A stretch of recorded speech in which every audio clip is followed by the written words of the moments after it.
Accueillez chaleureusement l'excellent Julos.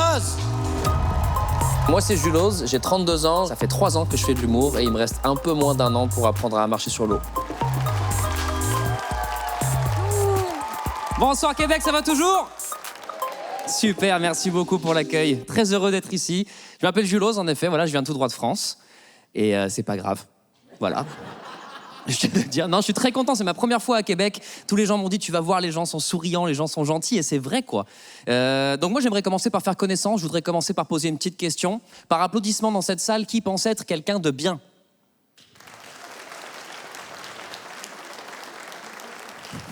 Quand même des gens qu'on vérifie avec qui ils étaient venus avant d'applaudir. On a fait les trucs ensemble, nous? C'est pas facile de savoir si on est une bonne personne, hein. Moi, je pense que je suis quelqu'un de bien. Mais on se base sur quels critères, au juste? Donc j'ai demandé à ChatGPT. Et visiblement, il y a toutes les réponses là-bas. Donc, et en fait, il m'a proposé un questionnaire. Et je l'ai fait. Et c'est pas évident. Voilà. Je vous propose un truc pour commencer. Comme ça, vous savez, on fait quelques questions. Si vous vous reconnaissez dedans, vous applaudissez. La première, c'était, est-ce qu'il vous arrive de parler en mal dans le dos des gens?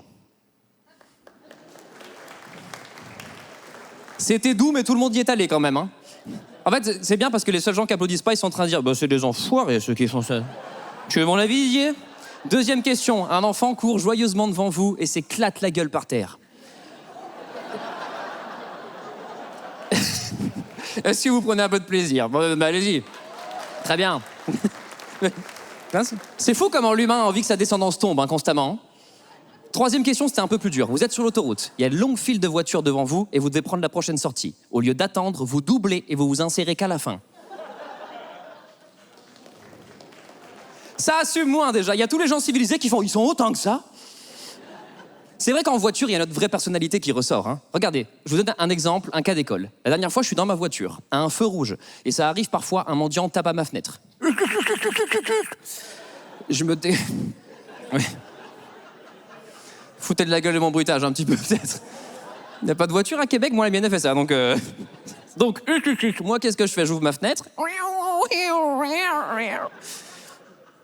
Toujours pas. Et en fait, c'est pas là où en fait, moi, c'est classique pour moi. J'ouvre ma fenêtre, j'ouvre ma boîte à gants, parce que c'est là où je mets ma tapette à mendiant. Et boîte à gants, c'est complètement has-been de dire ça. Ouais, has-been aussi, c'est vrai. Non, mais qui a encore des gants dans sa boîte à gants, franchement? Je trouve que c'est compliqué, la langue française, hein. Il y a des mots qu'on utilise au quotidien, ils n'ont aucun sens, hein. Soutien-gorge. Vous avez déjà vu une gorge soutenue par cet objet? Soutien aucune gorge. Soutien-néné, ça me paraît plus cohérent, non? Mais pourquoi? Alors que, par exemple, une minerve, un collier cervical, ça, c'est un soutien-gorge. Je suis tout seul dans mon combat, là-dessus, globalement, hein. Merci, quand même. En fait, c'est gentil. Non, mais en fait, c'est que les mots, on sait pas d'où ils viennent. Regardez, vous rigolez depuis tout à l'heure. Vous connaissez l'expression « se pisser dessus » de rire? C'est vieux comme le monde, hein. J'ai fait des recherches, le verbe rigoler vient de là. À l'époque, quand on riait beaucoup, on disait « oh, je ris tellement que je fais une rigole de pipi ». Et c'est devenu rigoler. Et après, ils ont inventé se marrer, qui est faire une mare de pipi quand on rigole encore plus fort. Mais c'est dingue, on l'apprend pas, ça, vous le saviez ou pas? Non? C'est normal, c'est très faux, hein, ce que je viens de dire. C'est très, très faux, hein. Bon, l'avantage, c'est qu'en réfléchissant à tout ça, entre-temps, le mendiant était passé à une autre voiture. Donc bon, c'est vrai que c'est cool pour ceux qui l'avaient oublié.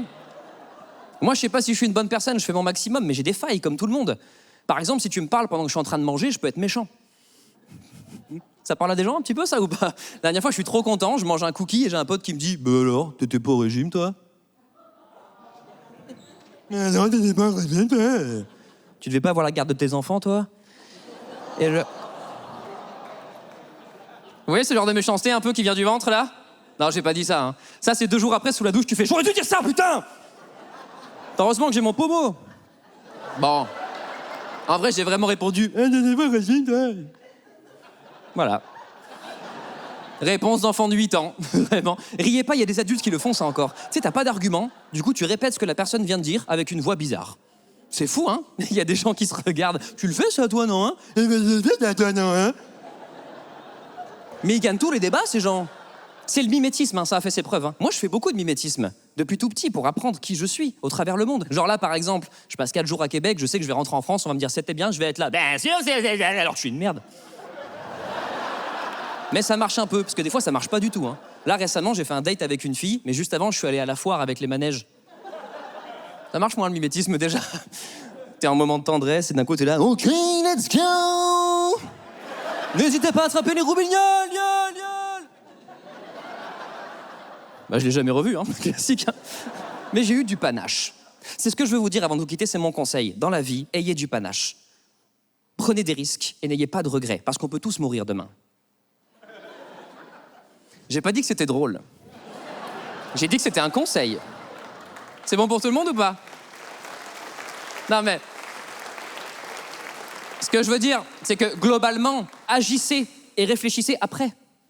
On s'en fout, on est peut-être mort demain. Vous voyez pas où je veux en venir. Je dis ça parce que la semaine dernière, je joue en France. Ça se passe bien. 2-3 jours après, je reçois un message d'une fille qui me dit « J'ai vu ton show, c'était vraiment cool, ça m'a plu. J'ai hésité à t'envoyer un nude, finalement je l'ai pas fait. N'ayez pas de regrets ! On est peut-être mort demain !» Pardon, je me suis un peu énervé sur celle-là. Surtout que des fois, il y a des gens qui comprennent pas cette blague parce qu'ils savent pas ce que c'est un nude. Ça arrive, hein. Ne vous inquiétez pas. Vous n'êtes pas ma cible. Hein. Merci d'avoir écouté. C'était Julos, vous étiez au top. Merci beaucoup. Mesdames et messieurs, c'était Julos. Julos, mesdames et messieurs.